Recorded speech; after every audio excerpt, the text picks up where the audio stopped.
네? 이제 어떤 인문학자가 한 얘기입니다. 많은 사람들이 생각할 때는 영토가 넓고 그 다음에 이제 그 국민들이 많은 그런 나라가 이제 강한 나라라고 생각하는데 세상에서 가장 강한 나라는 어떤 나라냐면 역사가 강한 나라래요. 역사. 예. 이게 무슨 말인가 하면 역사가 강하다는 게 뭘까요?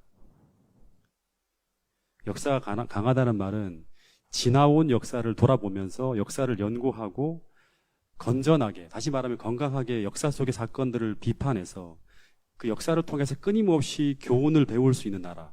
이 나라가 바로 그 강한 나라가 된답니다. 계속 개혁하면서. 근데 우리가 역사를 모르면 역사는 계속 반복되거든요. 실패한 부분에서 계속 똑같이 실패해. 계속 넘어져. 그러면 개인의 역사든 그 사람의 역사든 가정의 역사든 교회의 역사든 발전할 수가 없는 거예요. 그 국가든. 그죠? 예를 든다고 우리나라 같은 경우는 실패한 경험들이 뭐가 있습니까?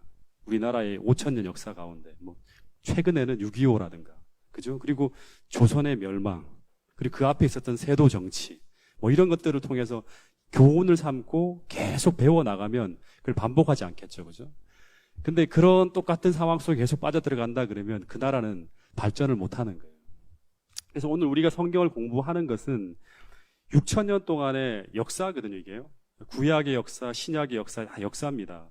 이 역사 공부를 통해서 우리가 배워야 될 중요한 교훈들, 그것들을 통해서 우리가 배우면서 그런 경험을 우리가 하지 않으면서 계속 우리가 발전해 나가는 그런 신앙의 교훈을 배우기 위해서 또 이 교회가 그런 교회가 되기 위해서 우리가 이 공부를 하는 겁니다. 그래서 6,000년 동안의 배경의 역사와 그다음 중요한 교훈, 이 핵심 주제를 공부하는 날이 이제 오늘 이 성경 바이블 캠프 하는 날입니다. 언제 우리가 했는지 아세요? 1차 캠프를?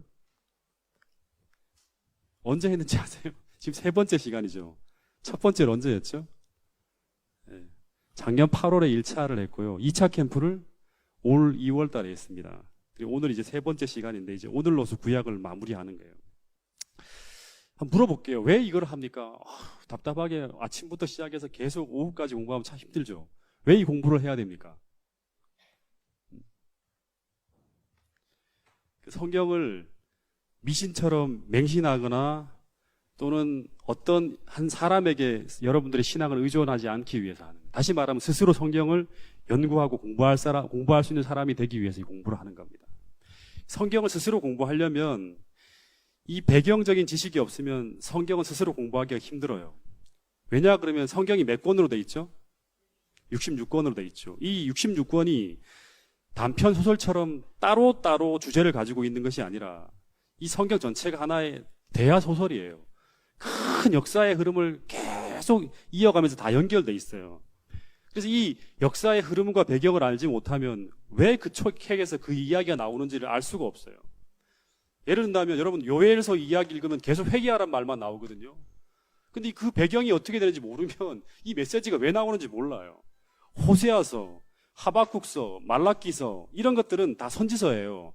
선지서는 뭐냐? 그러면 설교입니다. 설교 일종의. 창세기나 출애굽기나 민수기는 스토리가 있기 때문에 이건 그냥 읽으면 이해가 돼요.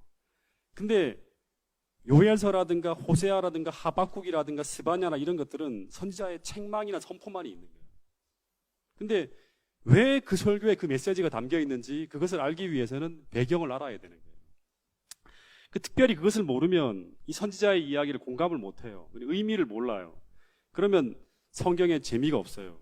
그러면 자기가 원하는 성경절 한두 절만 딱 밑줄 그어서 그 성경절만 우리가 외우고 그 전체를 담고 있는 메시지를 이해를 못하기 때문에 충분한 공감을 하지 못하고 넘어가는 거예요. 그래서 여러분 신앙생활의 재미는 첫 번째 재미는 뭐다? 성경에 흥미를 갖는 거예요. 이 재미를 못 느끼면 절대 여러분들은 진정한 신앙인이 못 되는 거예요. 그래서 오늘 하는 이 작업은 굉장히 중요한 겁니다.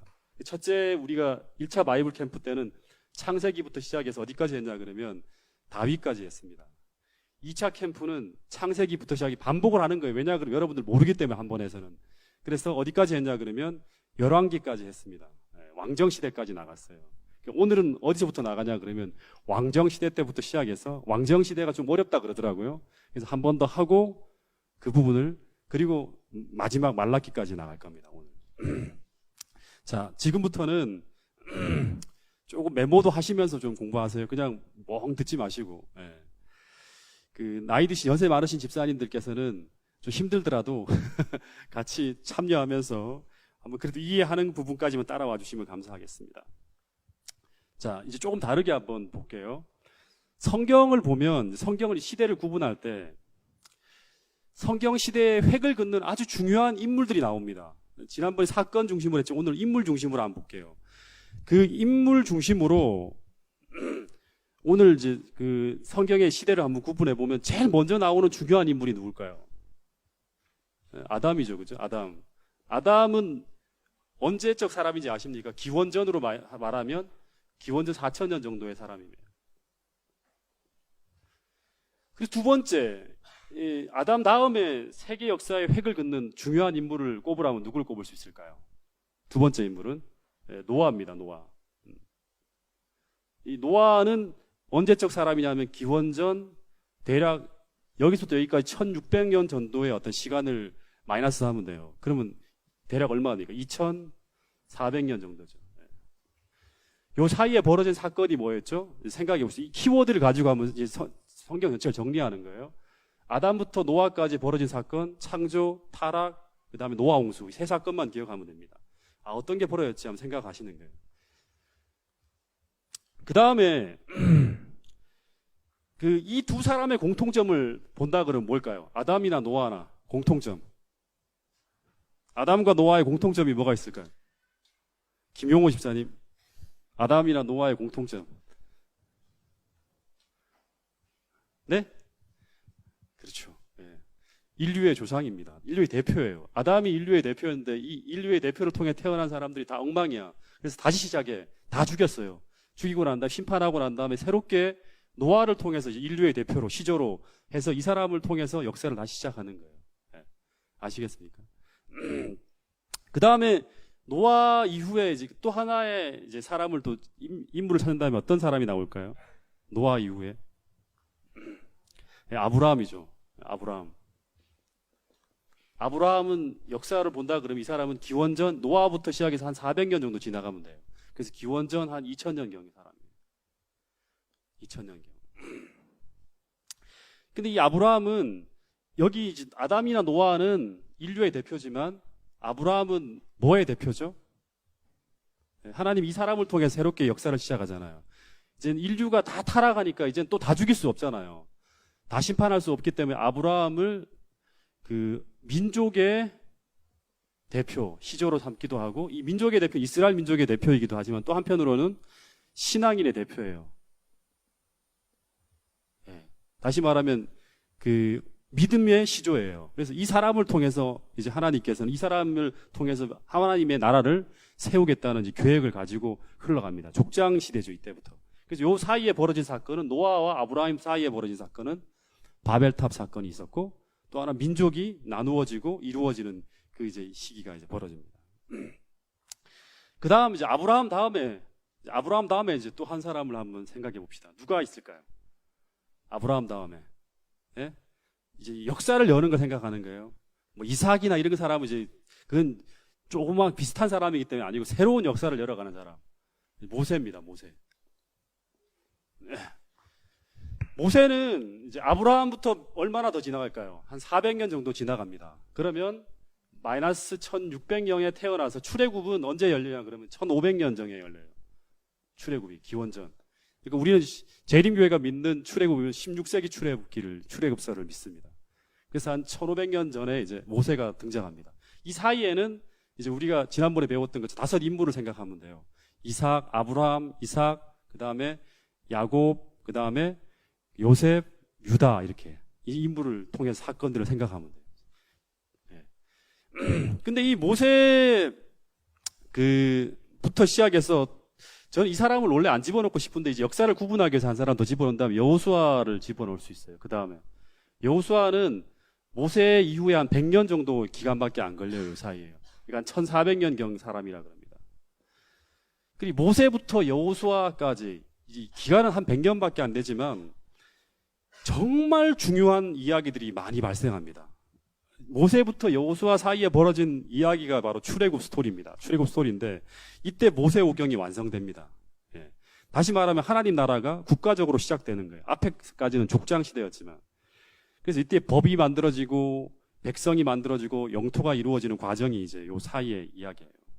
그래서 두 가지의 큰 스토리를 생각하면 모세와 여호수아 사이에 큰 스토리를 두 가지로 그으면 하나는 모세를 준비하는 이야기가 나오고요. 또 하나는 어떤 이야기가 나오냐면 출애굽 이야기가 나옵니다.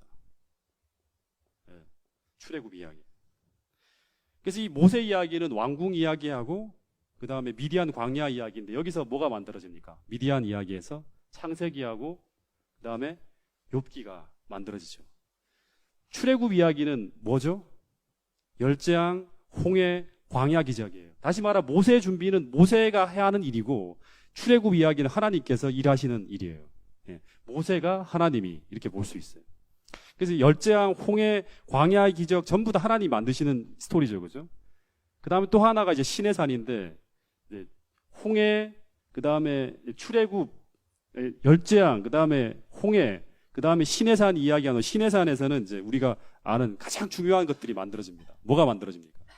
십계명, 또 언약하죠, 그죠? 성소, 그 다음에 출애굽기, 레위기를 생각해야 돼요. 시내산 하면. 미디안에서는 창세기, 욥기를 생각하고 시내산에서는 출애굽기와 레위기를 생각해야 돼요. 십계명, 성소, 그다음 모세의 죽음, 신명기, 민수기 이런 모세오경의 모든 중요한 성경책이 다 만들어지는 게 요 시기 사이에서 벌어집니다. 다 누가 쓴 겁니까? 모세가 쓴 거죠, 그죠? 그래서 모세오경이라 하는 거예요. 그 다음에 이제 여호수아에서부터 시작해서 또 다음 하나 인물을 생각하면 이제 누구를 생각해야 되냐 그러면 다윗을 생각하면 돼요. 그 사이에 자그마한 사람들은 생각하지 마시고요. 큰 인물들만 생각하는 거예요. 여호수아도 어떻게 보면 좀 자그마한 인물이에요. 원래 저는 이제 모세부터 다윗까지의 스토리를 이제 한 시대를 구분짓고 싶은데 이제 이 출애굽 이야기가 워낙 크기 때문에 이제 여호수아를 집어넣는 거예요. 그러니까 여호수아부터 시작해서 다윗까지의 이야기 속에 나오는 성경책을 대보세요. 세 권의 성경책이 있습니다. 여호수아가 있겠죠, 그죠? 또 하나는 사사기가 있겠고, 그 다음에 또 하나의 책, 룻기가 있습니다. 여호수아서는 누가 썼습니까? 여호수아가 썼습니다. 사사기하고 룻기는 누가 썼을까요? 이 저자에 대한 논란이 있는데 이제 학자들은 대체적으로 사무엘이 썼을 거라고 추론을 합니다. 정확하게는 알 수 없지만 사무엘로 보는 사람들이 많아요. 그래서 이 여호수아서는 이제 가나안으로 들어가는 이야기, 나라의 시스템이 구축되는 이야기가 나오고, 그 다음에 사사기, 룻기까지 이 스토리를 쭉 보면 이제 16명의 사사 이야기를 보면 돼요. 그 기드온, 삼손, 사무엘 뭐 이런 사람들이 나오죠, 그죠? 어두운 역사입니다. 그리고 이제 오늘부터 하는 왕정 시대에 들어가면서 다윗 이야기가 나오는데 이 다윗은 언제 정도의 사람이냐 그러면 기원전 약 1000년경, 마이너스 1000년 정도에 태어난 사람. 400년이 또 흘러가는 거예요, 이렇게. 그리고 그 다음에 다윗 다음에 누구를 꼽을 수 있을까요? 다윗 다음에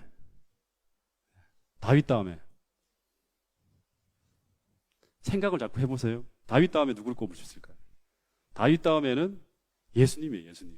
다윗 다음에 예수님. 그리고 그 사이에 한 사람을 더 꼽는다 그러면, 굳이 한 사람 더 꼽는다 그러면 누구를 꼽을 수 있을까요? 기원전 한 500년경에. 다니엘요? 다니엘 말고 그 사이에 이제 또 한 사람이 있습니다. 이게 그 학자들 사이에서 가장 유명한 인물로 보는 사람이 있어요. 바로 에스라입니다, 에스라. 이제 에스라가 왜 유명한지에 대해서 여러분들에게 좀 설명을 해드릴까요? 공부하면. 에스라가 정말 대단한 사람. 에스라가 없었으면 오늘 우리 성경을 볼 수가 없습니다. 이런 성경을. 자, 그래서 어쨌든 오늘부터 이제 왕정 시대로 한번 넘어가서 이제 이야기를 좀 쭉 해보도록 하겠습니다.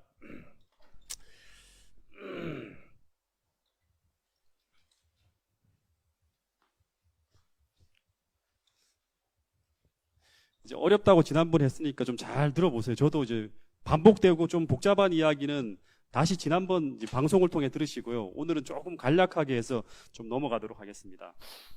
그 사울 왕정 시대는 이제 누구부터 시작합니까? 사울부터 시작해요. 사울이 등장하는 역사책은 사무엘 상이죠, 그죠? 사무엘 상하, 열왕기 상하, 역대 상하까지가 이제 그 쭉 왕정시대 이야기책입니다.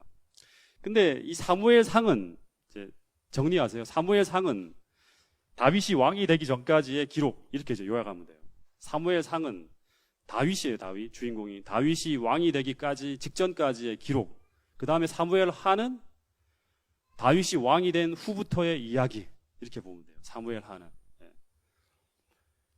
그래서 사무엘, 아예 이렇게 정리해 버릴게요. 사무엘서하고 그 다음에 하나 더 묶어보세요. 이게 마커가 잘 안 나와요. 사무엘서하고 하나 더 묶으면 플러스해서 시편 딱 이렇게 묶어버리면 이게 이제 다윗 이야기라고 딱 보면 돼요. 다윗 이야기. 그러니까 사무엘상하를 배경으로 한 문학서는 시편, 이렇게 보면 돼요. 이 시편은 주로 다윗 이야기가 나와요. 사무엘서, 사무엘상하를 배경으로 만들어진 역사책 시편, 이렇게 보면 돼요. 그 다음 다윗이 죽고 난 다음에 역사상 가장 지혜롭다고 하는 솔로몬이 등장과 더불어서 역대기, 열왕기가 이제 쭉 이어집니다. 그래서 여기에 붙여진 문학서가 이제 그 솔로몬이 쓴 문학서가 잠언, 전도, 아가서가 나오고, 그 다음에 이제 아모스, 요나, 호세아가 북선지자의 선지서로 등장하고, 이사야, 미가, 예레미야, 나훔, 요엘, 스바냐, 하박국까지가 남방 유다의 선지자로 등장합니다. 굉장히 복잡하죠. 이걸 한번 쭉 정리해 볼게요. 이제 먼저 약간 한 번씩 정리하고 끝에 또 한번 정리할게요. 자, 열왕기하고 동시에 등장하면서 솔로몬이라는 사람하고 묶어서 봐야 될 이제 문학 작품이 뭐가 있다? 시편도 들어갑니다. 솔로몬이 쓴 게 많아요. 시편, 잠언, 전도서, 그 다음에 아가서. 이렇게 보면 묶어져요. 그 다음에 북이스라엘 땅의 선지자 누가 있을까요? 엘리야, 엘리사는 이제 빼세요. 일단은 이 사람은 기록 선지자가 아니기 때문에. 누가 있냐 그러면 아모스, 그 다음에 요나, 호세아, 이렇게 보면 돼요. 그 다음에 남유다의 선지자. 시작은, 기록 선지자의 시작은 누구냐 그러면 그 이사야, 미가, 그 다음에 이사야, 미가로 안 되니까 하나님께서 누굴 보내냐 그러면 예레미야 후에. 예레미야 애가책은 이제 예레미야가 쓴 거죠. 그죠? 그 다음에 스바냐, 하박국, 나훔, 요엘, 이런 선지자들이 등장합니다. 이제 묶어서 생각을 하시면 돼요. 이제 이거는 이제 일단은 정리한 거예요. 굉장히 복잡한 많은 책들을. 자, 그럼 먼저 이제 왕정시대의 뼈를 이루는 이제 중요한 이야기서가 열왕기 상하, 역대 상하라 그러는데 이걸 역사 기록서라 그럽니다. 근데 여러분 이제 이 왕정시대 책을 쭉 읽어보면 이제 사무엘서부터 시작하잖아요. 근데 이제 그 책을 쭉 읽어보면 하나 특별하게 다루고 있는 한 인물을 금방 알 수 있어요. 바로 누구냐 그러면 다윗이라는 인물이에요.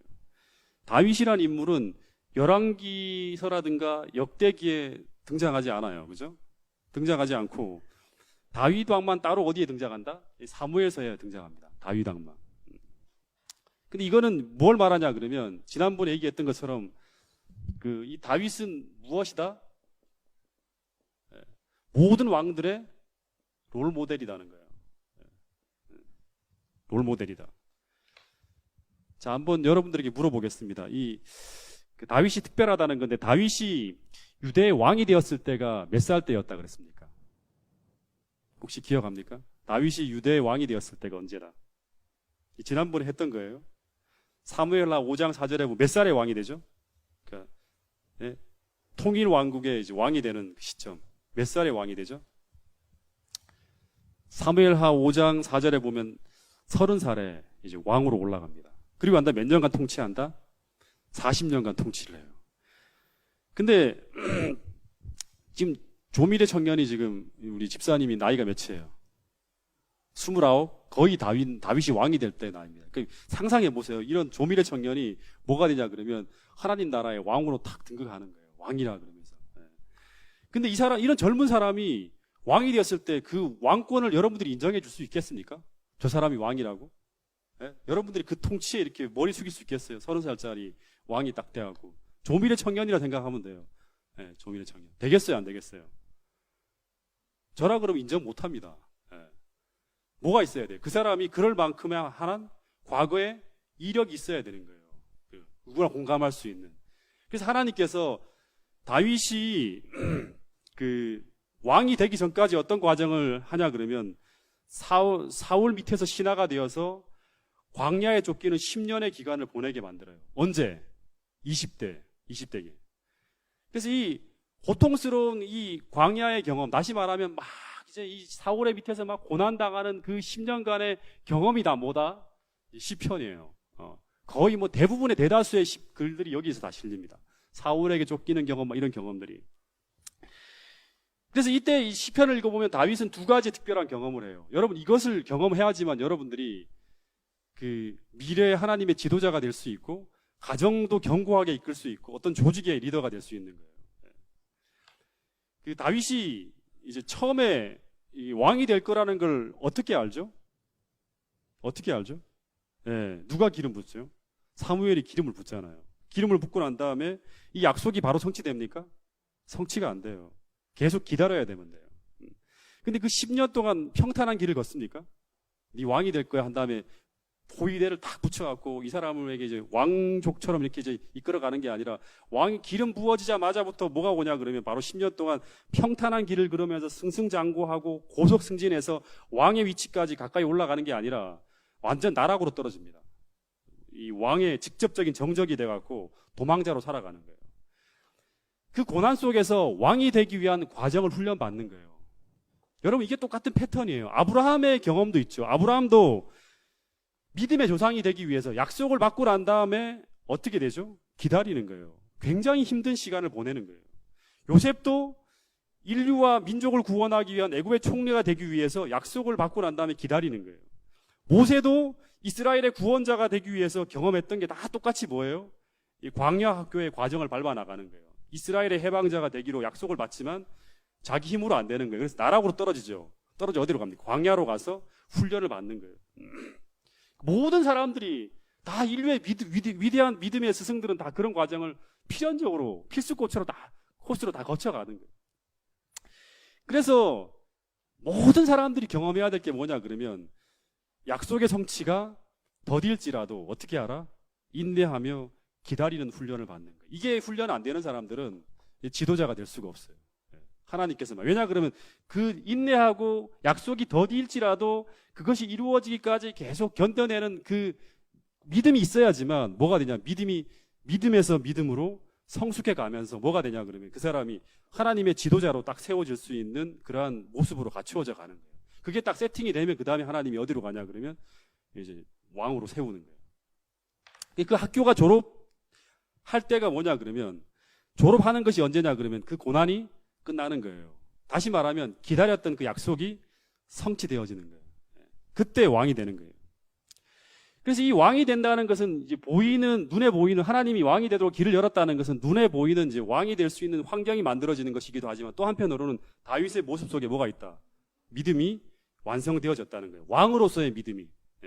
그래서 이 아브라함도 믿음의 조상이 되기 위한 그 첫 단계의 걸음이 완성되었다는 것이 확인되어지는 순간 이삭이 태어나는 거예요. 약속이 성취되는 거예요. 고난이 끝나는 거예요. 그래서 아브라함은 25년 걸렸죠. 그 다음에 이삭은 20년이 걸렸죠.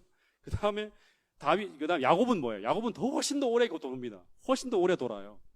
그리고 다윗은 몇 년짜리? 10년짜리 광야 학교에 들어갔다 졸업하고 나오는 거예요. 모세는 몇 년짜리? 40년짜리. 학교를 다 졸업하는 거예요. 졸업장을 받으면 이제 나가는 거예요.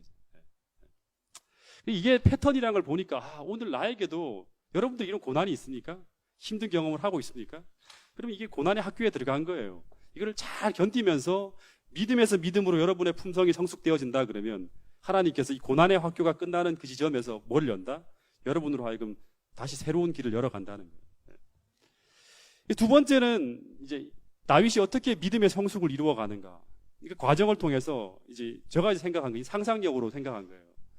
아브라함이 그동안 다윗이 그동안은 책으로 통해 다 배웠죠. 이게 어떻게 본다 그러면 믿음의 부조들에 대한 공부를 다 해왔어요. 아브라함의 하나님, 이삭의 하나님, 야곱의 하나님, 모세의 하나님까지 머리로만 다 배웠어요.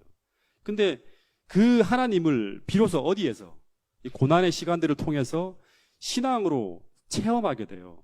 다윗의 하나님을 만나는 거예요. 그 전까지는 아브라함의 하나님으로 배우던 거를 다윗의 하나님으로 만나는 거예요. 그러면서 신앙이 성장해갖고 그 신앙의 성숙이 이루어진 후에 하나님께서 이제 왕으로 등극하는 거예요. 저도 솔직히 말하면 제 하나님을 어디서 발견했냐 그러면 군에서 발견했거든요. 그 전에 이제 계속 간증을 통해 듣고 누나를 통해 듣고 학습하며 배웠던 그 하나님을 군대에서 비로소 저는 진짜 살아계신 하나님을 만나는 거예요. 이게 바로 뭐예요? 광야잖아요. 우리가 그런 하나님을 배워야 되는 거예요. 그러니까 머리로만 듣고 책으로만 계속 공부했던 아버지 이세로부터 배웠던 그 하나님을 어디에서 만난다? 고난 속에서 만나는 거예요. 그 고난을 하나님과 만나서 직접 만나서 처리해 가면서 배우게 되는 거예요. 이게 바로 믿음의 성숙인 거예요. 그러니까 오늘 우리가 체험해야 될 하나님 바로 그런 하나님. 이 다윗의 그 하나님을 만나는 이야기를 어디에 적은 거예요? 이 시편 통해 적어낸 거예요. 사무엘서는 다윗이 어떤 경험을 했던가 하는가를 그 배경을 설명해 주는 것이고 시편은 이제 이거 같이 읽으면서 다윗이 만난 하나님이 어떤 하나님인지 우리가 보게 되는 거예요. 그래서 그런 심리 상태, 고민, 고뇌 이런 것들이 다 공개되어지는 것이 시편입니다. 자, 그 다음에 이제 그래서 사무엘서와 시편을 같이 좀 읽어보시라고 말씀드렸고, 그 다음에 이제 열왕기상, 역대상하의 이제 기록을 통해서 이제 그 열왕기라 그러는 건 뭐예요? 열왕기라 그러는 거는 이 왕들의 역사라는 거예요. 열왕기.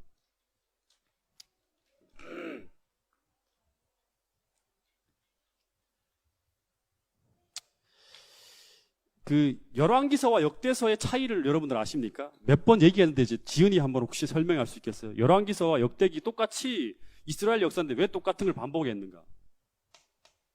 네?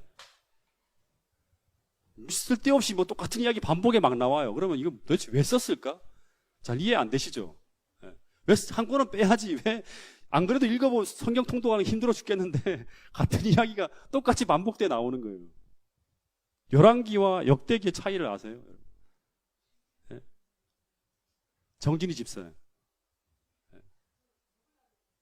뭐 적으려고요. 특징은 이제 이거만 먼저 여러 가지가 있지 먼저 한 가지만 말씀드리면 그 열왕기서는요 북이스라엘이 이제 북이스라엘 중심의 역사입니다. 대부분 보면 북이스라엘의 이야기를 중심 스토리로 이끌어가요. 그럼 역대기는 남방 유다 중심입니다. 그래서 왜 그렇게 쓰여지냐 그러면 열왕기는 언제 쓰여졌냐 그러면 바벨론 포로로 끌려가서 쓴 거예요. 저자는 누군지 몰라요. 저자는 뭐 예레미야를 아는 사람도 있고 여러 사람도 있지만 정확하게 구분은 안 돼요. 근데 역대기는 누군지 정확하게 알 수 있다 했죠. 누구다? 바로 에스라가 쓴 거예요. 에스라가. 그 역대기는 포로 생활이 끝나고 난 다음에 이제 포로 적방향에 내려서 약속의 땅으로 돌아와서 포로기 이후에 이제 왜 이 고난이 발생했는지, 왜 우리가 그런 어려운 역사를 경험했는지 이런 것들을 쭉 해석해 주는 거예요. 그래서 이제 적통은 다윗의 후손의 적통이 누구예요? 적통이 누구예요? 여로보암이 아니죠. 원래 적통 그 왕가는 누구죠? 하나님께서 누구를 통해 메시아를 나게 한다? 유다를 통해서. 유다 중심의 역사를 쫙 다시금 서술한 거예요. 역사를 재해석하는 거예요. 그래서 왕조 중심의 역사가 열왕기서라 그러면 이 역대기는 성전 중심의 구속사 중심으로 해서 쭉 역사를 써가 나가요. 그래서 이 하나님의 나라가 패망하게 된 이유가 바로 무엇이냐 그러면 성전이 더럽혀졌기 때문이다라고 하면서 그렇게 끝나요. 그러면서 역대기의 마지막은 포로 석방령이 내려지면서 끝나는 거고 열왕기서는 마지막 북방 이스라엘의 남방 유다의 왕이 이제 시드기야가 끌려가면서 나라가 망하면서 끝납니다.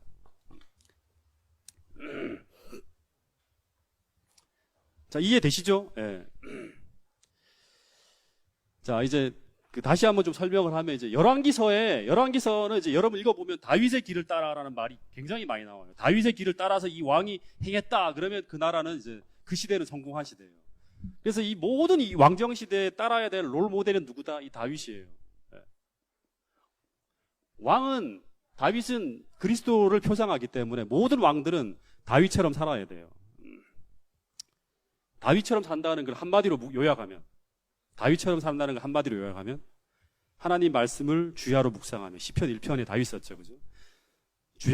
주야로 하나님 말씀을 묵상하고 그다음에 다윗처럼 하나님 율법으로 백성을 이끌고 하나님 율법으로 다스리고 하나님 율법으로 하나님 나라를 통치하면 모든 지도자는 성공한다. 아시겠습니까? 이게 이제 다윗처럼 살아가는 거예요. 그래서 이 길을 따랐다. 이 길을 다윗의 길이라 그럽니다. 다윗의 길. 이 길을 따라갔다. 그 왕들이. 그러면 그 나라는 평안해요. 하나님이 함께 하시기 때문에. 하나님이 다스리기 때문에. 마찬가지로 오늘 이 모든 그리스도인 지도자는 우리 조미래는 이제 하나의 가정이죠. 그럼 이 가정이 성공하려면 어떻게 해야 될까? 이 다윗의 길을 따라가야 돼요. 가장으로서. 교회도 마찬가지고 모든 조직이에요. 장로님이든 집사회 수석 집사든 안교장이든 청년회장이든 모든 그 조직의 리더라 그러면 다윗의 길을 따라가야 돼요. 그럼 성공한다는 거예요. 어떻게 성공한다? 어떻게 따라간다? 다윗의 길이 뭐다? 하나님 말씀을 주야로 묵상하고 하나님 율법으로 백성들을 이끌고. 그러니까 교회가 하나님 율법을 가르치는 곳이 아니라 세상 재미만 갖추고 한다 그러면 그건 다윗의 길이 아닙니다. 하나님 율법으로 백성들이 따라갈 수 있도록 계속 이끌고 하나님 율법으로 그 조직을 통치하고 가정이나 교회나 통치하고 하나님 율법으로 나라를 통치하고 다스리는 그 나라의 왕은 성공하는 거예요. 그래서 사람들로 하여금 어떻게든 이 하나님 말씀을 즐거워하도록 만들어야 돼요. 그래서 오늘 이 세미나를 여는 것도 바로 그 이유 중에 하나예요. 오늘 여러분들이 성경의 흥미를 못 느낀다 그러면 성경을 스스로 볼 수 있는 사람이 못 된다 그러면 여러분들은 신앙에서는 실패하는 거예요. 교회는 다닐 수 있지만. 그래서 어린이 부장, 안교장, 장로, 청년회장 모든 그리스도인 조직의 리더는 다윗과 같은 길을 따라가야 된다는 거예요. 그러면 성공한다. 이게 이제 하나님께서 보장된 성공의 길이고 복 있는 길이고 복 받는 길이고 축복받는 길이고 다 그게 다 여기에 포함되어 있는 거예요. 근데 열왕기 내용을 보면 수많은 왕들이 이제 이 사무엘 상하에 나온 것, 역대기 상에 나온 이 다윗의 길을 따라가지 못한다는 거예요. 그러면서 다른 왕의 길을 따라간다고 하는 얘기가 이제 열왕기상 그 다음에 역대기의 이야기입니다. 다른 왕의 길을 따라가는데 다른 왕은 누구냐 그러면 또 다른 롤모델이 등장한다 했죠. 또 다른 롤모델. 성경에서 말하는 이 어떻게 보면 변종 롤모델이 등장해요. 그 새 왕들을 놓치면 안 된다 그랬습니다. 새 왕들. 변종 롤모델. 자, 그래서 이 열왕기서에서 계속 포커스로 주목해 맞추는 3명의 변종 롤모델이 있습니다. 첫 번째는 누굴까요? 첫 번째 롤모델. 첫 번째 변종 롤모델. 절대 우리가 따라가면 안 되는 변종 롤모델. 첫 번째. 다시 말해 타산지석으로 삼아야 되는 왕. 첫 번째 누굽니까? 예?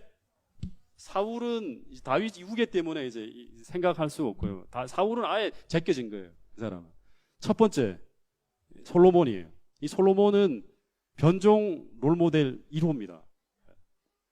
아직도 많은 사람들이 세상에서 많은 지혜로운 왕으로 생각하고 있는 사람이지만 이 사람은 절대 우리가 따라서는 안 되는 사람. 그 두 번째는 누구죠? 두 번째 변종 롤모델 여로보암이라는 거예요.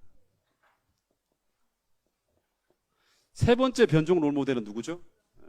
아합입니다. 그러니까 이 세 사람을 놓치면 안 돼요. 이 세 사람을. 그러니까 이 세 사람의 이야기가 열왕기서의 이제 중심 이야기입니다. 주인공들이에요.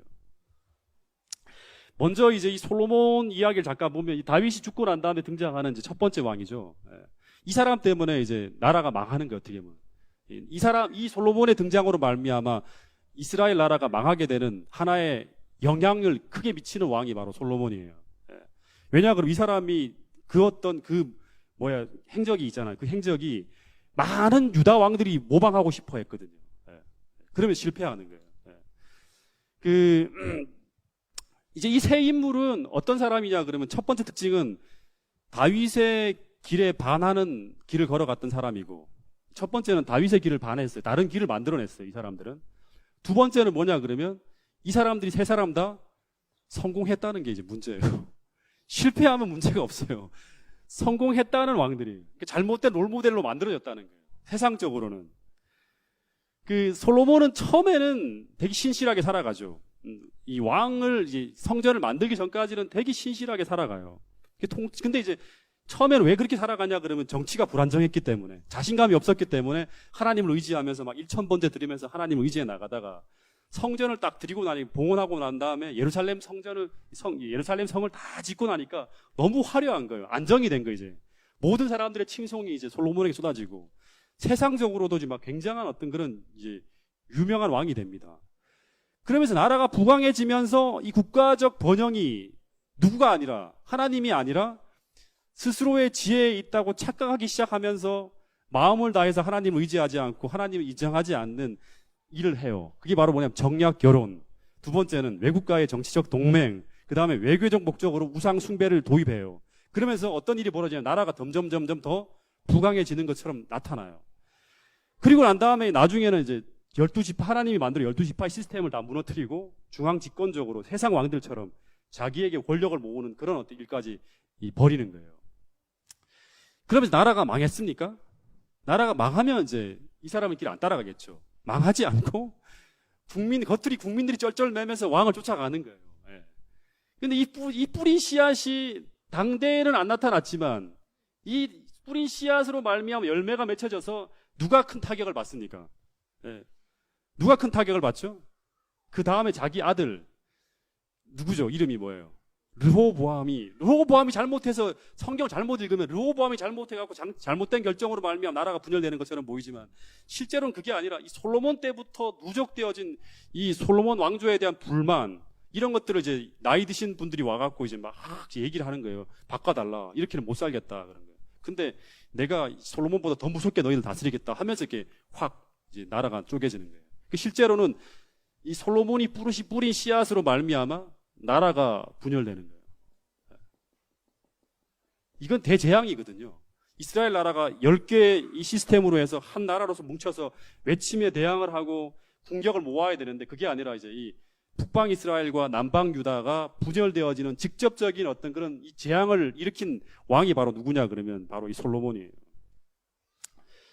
그래서 이 후대 남방 왕들은 전부 다 누구의 길을 따라가냐 그러면 다윗의 길을 따라가지 않고 전부 다 쉬운 길, 더 인기 있는 길. 왜냐 그러면 다윗보다 더 명성이 있었던 사람이 누구예요? 국제적으로는 솔로몬이잖아요. 그러니까 이 사람의 많은 이제 그 왕조 실력을 연구하면서 따라가는 거예요. 이 사람이 했던 길들.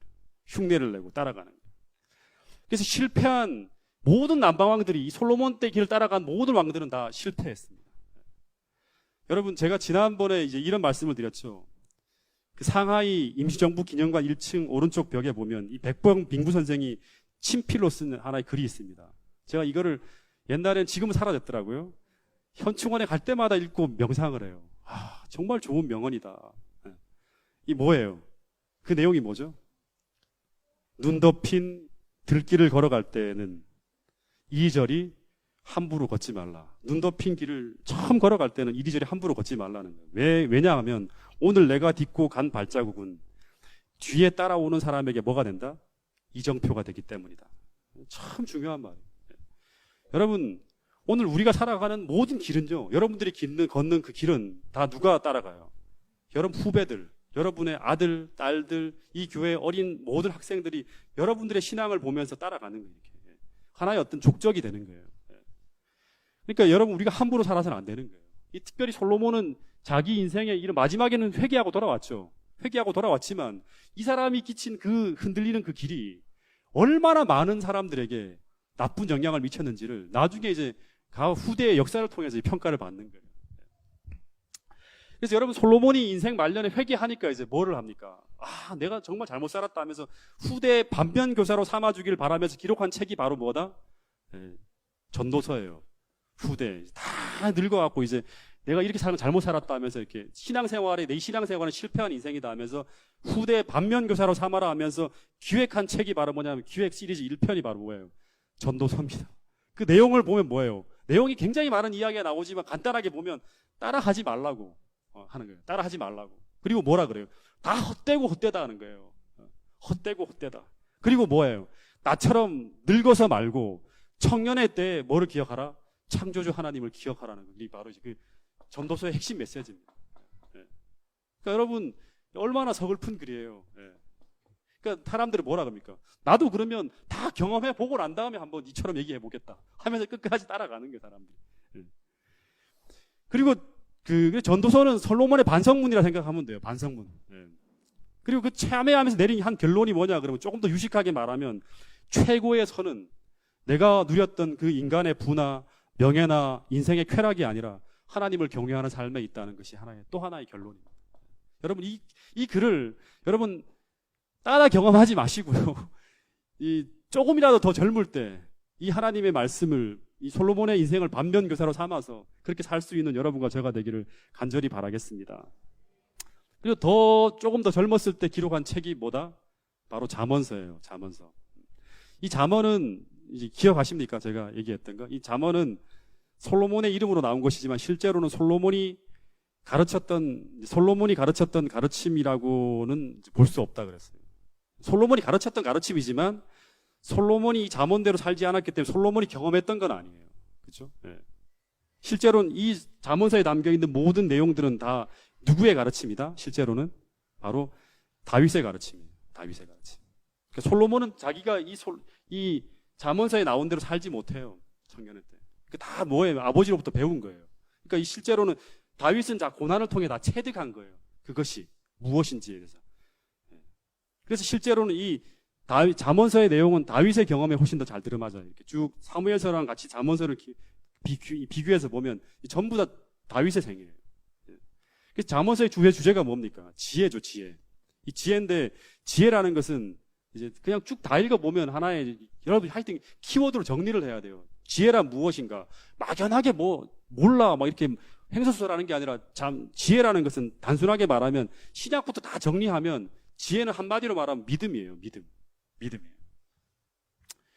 하나님을 신뢰하는 믿음이에요. 그리고 그 믿음이라는 건 뭐다? 잠언서에 나옵니다.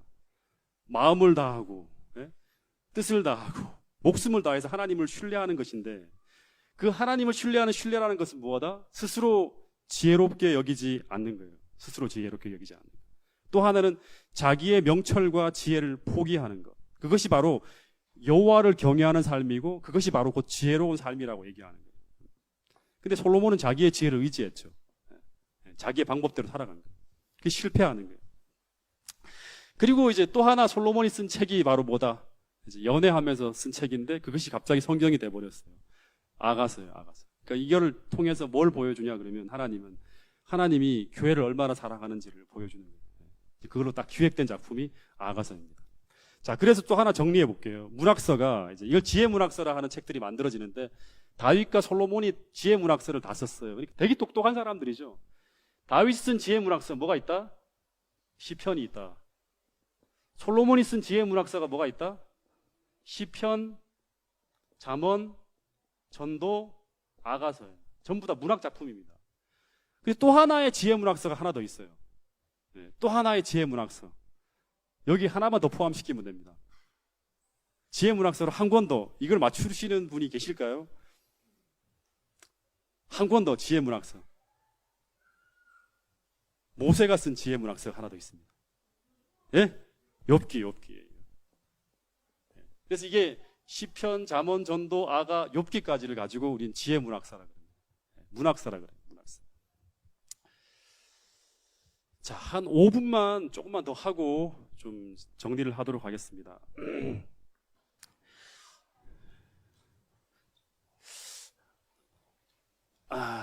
5분 하기에 충분할까? 좀 쉴까요? 아니면 5분 더 할까요? 예? 예, 조금만 더 하겠습니다. 우리 박재민 수사님이 하라는 말을 들으니 갑자기 감동이 됩니다. 또 하나의 이제 반면교사가 누구냐 그러면 여로보암입니다.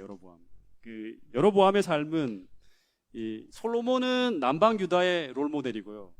여로보암은 북방 이스라엘 왕들의 롤모델이고요. 아합은 남과 북 전체의 롤모델이 됩니다. 근데 다 뭐예요? 솔로몬이라는 사람은 이제 어떻게 보면 다윗 다음에 첫 번째 이제 왕이죠, 그렇죠?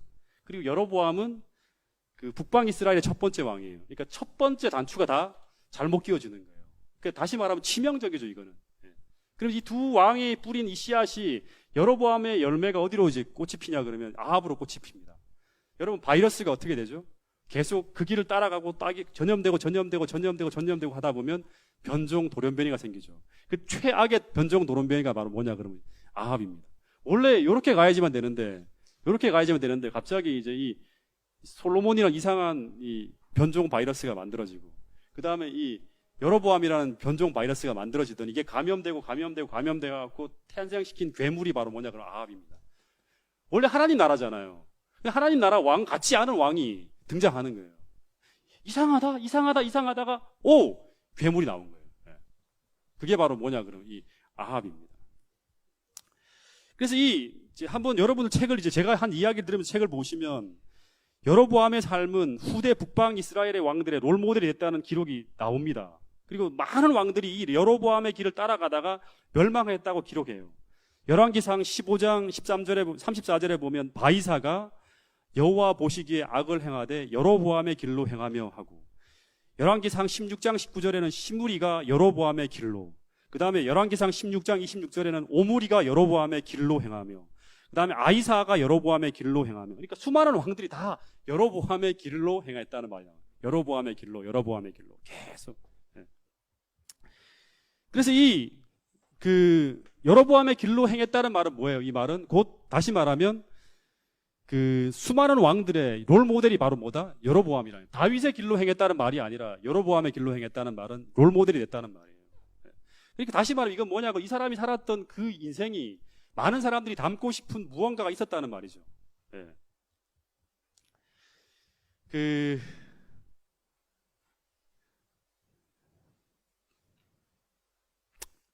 이 여로보암이 어떤 사람이죠? 요 얘기만 하고 쉽겠습니다. 여로보암 이야기만 하고 끝내겠습니다. 여로보암이 어떤 사람이죠? 아시는 대로 한번 얘기해 보세요. 어우, 김명자 집사님.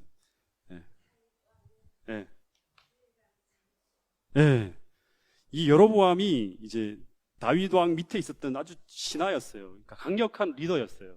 근데 이제 다윗 왕이 어떻게 되면서, 다윗 왕이 아니죠. 솔로몬. 솔로몬 왕이 타락해 가면서 이제 타락해 가니까 하나님께서 이 솔로몬 때는 나라가 이제 분열될 거라는 걸 알아요. 그래서 북방 이스라엘을 지키기 위해서 어떻게 하냐 그러면 이 여로보암에게 뭘 주냐 그러면 사명을 맡깁니다. 사명을 맡기는데 뭐라 그러냐 그러면 약속을 해주는 거예요. 내가 이제 북방의 10지파를 너에게 맡길 테니까 그 나라를 어떻게 하라? 하나님 나라로 잘 다스려라 하고 이렇게 사명과 미션을 맡겨요. 근데 이 여로보암이 이제 그러면 어떻게 해야 돼요? 다윗처럼 이제 어떻게 해야 돼? 견뎌야죠. 고난을 견디면서 이제 끝까지 하나님의 뜻을 받들며 나가면 믿음이 광야의 학교를 통해 성숙되어져서 결국에는 하나님 나라를 다스릴 수 있는 리더가 되는데, 이 여로보암이 어떻게 합니까? 솔로몬이 이제 그걸 알아요. 알고 여로보암이 자기에게 뜻을 잘 안 따르니까 어떻게 하면 이제 죽이려고 합니다. 죽이려고 하니까 그 위협을 피해서 어디로 가죠? 애굽으로 피합니다. 애굽. 절대 가지 말아야 될 곳을 가요. 가서 어떻게 합니까? 거기서 배우지 말아야 될 것을 또 배웁니다. 그리고 돌아와요. 돌아와서 이제 왕이 되고 난 다음에 어떤 짓을 저지릅니까? 다윗의 길이 아니라 하나님 방법이 아니라 세상적인 애굽에서 배웠던 그 방법을 따라서 이제 나라를 통치하기 시작해요. 근데 하나님 나라의 왕이니까 생각은 해요. 근데 어느 날 갑자기 이제 어떤 일이 벌어지냐 그러면 이 북방 이스라엘에 있던 수많은 지파들이 제사를 지내려고 어디로 갑니까? 남방 유다로 이제 가요. 제사를 지내려고 하려니까 가면 자기의 위세가 꺾이고 나라가 약해질 것 같아서 어떻게 합니까? 단과 베델에다가 성소와 똑같은 제단을 이제 쌓습니다. 쌓고 난 다음에 이게 하나님의 제단이니까 여기서 어떻게 하라? 제사를 지내라 하면서 불법적으로 유사 종교 행위를 하기 시작합니다. 그러면서 이걸로 말미암아 이스라엘에 아주 안 좋은 어떤 영향을 끼치게 되는 거예요. 그러면서 이제 자기의 하나님의 뜻이 아니라 하나님의 방법으로 하나님의 뜻을 이루는 게 아니라 이 종교라 국가를 통해서 하나님의 뜻을 성취하는 게 아니라 자기의 욕망과 자기의 야망을 이루기 위해서 세상적인 흐름과 타협하면서 진행하는 그런 어떤 신앙생활을 하는 거예요. 오늘 우리도 마찬가지죠. 우리의 생애에서 하나님의 뜻이 이루어지는 것이 아니라 나의 욕심이라든가 나의 뜻을 이루기 위해서 하는 그런 많은 유사 종교 행위들이 되게 많이 나타나요. 이것이 뭘로 만드냐? 우리의 신앙을 변질시킬 수 있다는 거예요. 그래서 이 여로보암 시대는 근데 문제는 뭐냐 그러면 세상적으로 성공한 시대였다는 거예요. 이게 문제예요. 영적으로 변질되어서 급격한 쇠락의 길을 걷고 있었지만 속으로는 쇠락의 길을 걷고 있었지만 겉으로는 성공과 번영을 이루는 거예요. 솔로몬도 마찬가지죠. 아직은 다윗 때 쌓아놓은 엄청난 부와 엄청난 이 나라 국가적인 힘이 솔로몬 때 그가 그렇게 반역을 했지만 솔로몬 때는 자연스럽게 이제 솔로몬이 잘해서 성장하는 게 아니라 다윗이 쌓아놓은 부와 다윗이 쌓아놓은 어떤 엄청난 어떤 그런 힘으로 말미암아 솔로몬 때 다 성전이나 성이 다 지어지잖아요. 그러니까 솔로몬은 그냥 왕만 되어도 자연적으로 번영하는 거예요. 예. 예. 근데 이제 이 솔로몬이 타락의 길을 걸으면서 어떤 일이 벌어집니까? 이 내리막길을 걸어요. 근데 다윗 때 워낙에 그 막강한 어떤 부를 이루고 있었기 때문에 이 솔로몬 때 완전히 파탄나지 않는 거예요. 이게 어디서 파탄나는 거예요?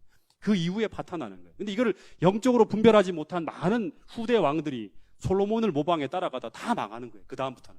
솔로몬의 길은 다 멸망의 길인데 겉으로는 뭐 안 보이니까 따라가다 망하는 거죠.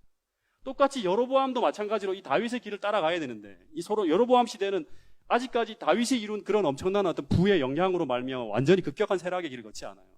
겉으로는 성공하는 것처럼 보여요. 이 시대도. 그러다 보니까 이 많은 사람들이 여로보암의 방법을 쓰다가 다 무너지는 거예요. 여러분, 그래서 우리가 당장 내 대의 번영만이 아니라 당장 눈에 보이는 거품과 불안한 성공이 아니라 후대까지 축복이 되는 참된 성공을 이루길 바란다면 우리는 누구의 길을 따라가야 된다? 다윗의 길을 따라가야 한다. 여러분, 이거 꼭 명심하시기 바랍니다. 예. 그래서 당장은 내가 이렇게 하면 더 세상적으로 성공할 것 같고 이렇게 하면 더 나은 길을 걸어갈 거 하니까 우리가 자꾸 잔머리를 굴리는 거예요.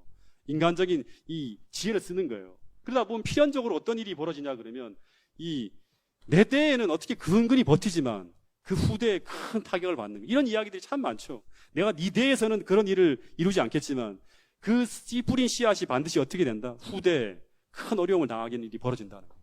그러니까 나의 가족들, 또 나의 후대 자손들, 그 다음에 이 교회 후에 어떤 일을 생각해서 늘 우리가 정직하고 진실하게 하나님 방법을 따라가는 그런 인생을 살아가는 사람들만이 진짜 하나님이 주시는 참된 축복과 참된 성공을 이룰 수 있다는 것을 꼭 기억하시기를 간절히 바라겠습니다. 그래서 이런 말, 이거 하나 메모해 두세요. 이것만 얘기하고 마치겠습니다. 엘렌 화이트이 뭐라 그랬냐 그러면 교회에서 인간적인 방법, 곧 애굽적 방법이 성공하는 것은 큰 재앙이다. 잘못된 방법으로 지도자가 성공하면 사람들이 그 방법을 뭐로 하기 때문에? 모델로 삼기 때문에. 아시겠습니까? 우리는 교회에서 벌어지는 모든 성공은 다 어떻게 해야 된다? 하나님 방법으로, 하나님 뜻이 이루어져, 하나님의 은혜로, 하나님의 축복으로 이루어지는 성공이 이루어져야 돼. 그래야지만 모든 사람들이 어떻게 하냐 그러면 하나님의 방법을 따라서 다윗처럼 그 하나님 주신 축복을 받기 위해서 끝까지 나가는 거예요. 여러분, 이런 하나님의 방법으로 성공하는 그런 롤 모델들이 이 교회 우후죽순처럼 이 마지막 시대에 일어나게 되기를 간절히 바라겠습니다. 예. 자, 여기까지 일단은 정리하도록 하겠습니다.